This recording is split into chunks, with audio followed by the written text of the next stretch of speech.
SLBFE ආයතනය විසින් Facebook එකේ පළ කරලා තියෙන දැන්වීමක් දැකලා තමයි මම මේ ඉන්ටර්විව් එකට ඇප්ලයි කරේ. තරඟ විභාග ගණනාවකින් පස්සේ තංගාල ට්‍රේනින් සෙන්ටර් එකට තේරීපත් වුණා. ආශාවෙන් උපරිම ලෙවල් එකට ගිහිල්ලා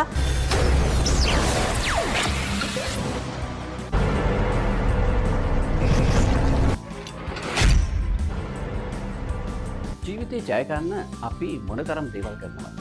උපතේ සිට මරණය දක්වාම අපි යම් යම් ක්‍රියාකාරකම් වල යෙදී සිටිනවා. තරුණ කාලය එළම විට අපිට සිහින සහ බලාපොරොත්තු අපිට ඇති වෙනවා. මේ සිහින සහ බලාපොරොත්තු ඉටු කරගන්න නැත්නම් මේ සිහින ජය ගන්නට අපි මොනවද කරන්නේ? මේ සිහින ජය ගන්නට හරි මාර්ගය අපි හොයාගන්නේ කොහොමද? ශ්‍රී ලංකා විදේශ සේවා නිත්‍ය කාර්යාංශය හරි මාර්ගය කියා දෙන්න සූදානමින් සිටිනවා.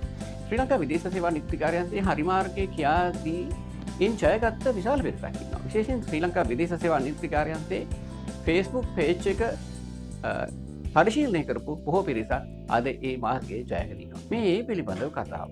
මම යශ්මි ආවෙගාල්ලේ ඉඳලා මුලින්ම SLBFE ආයතනය විසින් Facebook එකේ පළ කරලා තියෙන දැන්වීමක් දැකලා තමයි මම මේ ඉන්ටර්විව් එකට ඇප්ලයි කරේ. ඊට පස්සේ තරඟ විභාග ගණනාවකින් පස්සේ තංගාල ට්‍රේනින් සෙන්ටර් එකට තේරීපත් වුණා.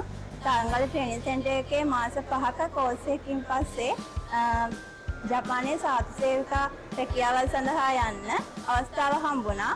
අද මම ජපානය බලා පිටත් වෙනවා.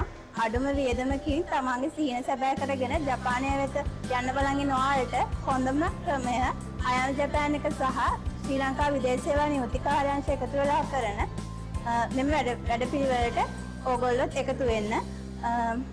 ජපානයට අද ගිහිල්ලා අවුරුදු 3ක් ඉන්න බලාපොරොත්තු වෙනවා.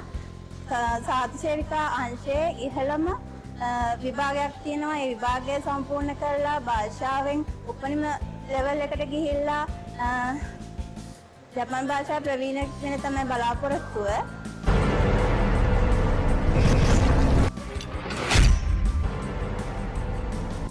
දැන් ඔබට අවශ්‍යතාවයක් වුණොත් රට රස්සාවකට යන්න ඔබ මොකද කරන්නේ? මේ තරුණයා ජපානයේ රස්සාවක් හොයාගෙන දිවයිනේ හැමතැනම ගියා. ඔහුගේ කාලය මුදල් විශාල වශයෙන් මේ සඳහා වියදම් කළා. හැබැයි අවසානයේ රට යන හරි මඟ හරි රැන හොයාගන්න ඔහුට හැකියාව ලැබුණා. විදේශ සේවා නියුක්ති කාර්යාංශයේ Facebook page එක, ඒ වගේම YouTube නාලිකාව, Instagram, TikTok, ඒ වගේම www.slbfe.lk කියන වෙබ් අඩවිය මේ තරුණයා පරිශීලනය කළා. ඒ නිසා ඔහුට රට යන හරි මඟ හොයාගන්න ඉතාමත්ම පහසු වුණා. මේ තරුණයාගේ ඇත්ත කතාව.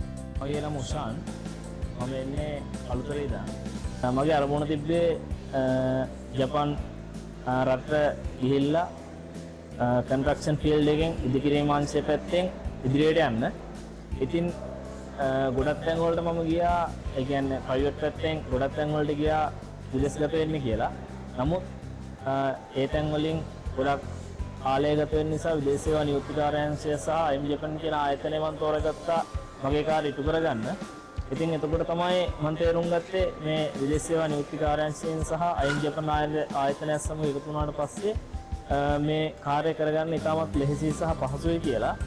මොකද අපිට තංගල් විගමනික පුහුණු මධ්‍යස්ථානයට ගියාට පස්සේ එහිදී ලැබුණ පුහුණුවත් එක්ක අපිට ගොඩක් ජපාන් භාෂාව හදාගන්න, ඒ වගේම අපේ ශාරීරික ව්‍යායාම නිසා අපේ ගොඩක් ශරීරය උපනංවාන වෙන්න අපිට හැකියාව ලැබුණා.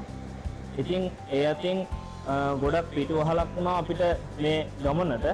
ඒ වගේම තමයි භාෂාව පැත්තෙන් ගත්තාම අයන් ඉඳන් A to Z සීලුම දේවල් අපිට කියලා දුන්නා තංගල්ල විගමනික පුහුණු මධ්‍යස්ථානයේදී. එහිදී විදේශ සේවා නියුක්ති කාර්යාංශය පැත්තෙන් කරන්න පුළුවන් සෑම දෙයක්ම අපි වෙනුවෙන් නොපිළිවෙලා ඉටු කරා.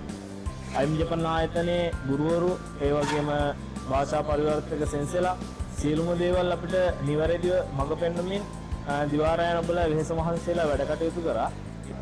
මම ඉදිකිරීම් ශාස්ත්‍රය පැත්තෙන් තමයි යන්නේ.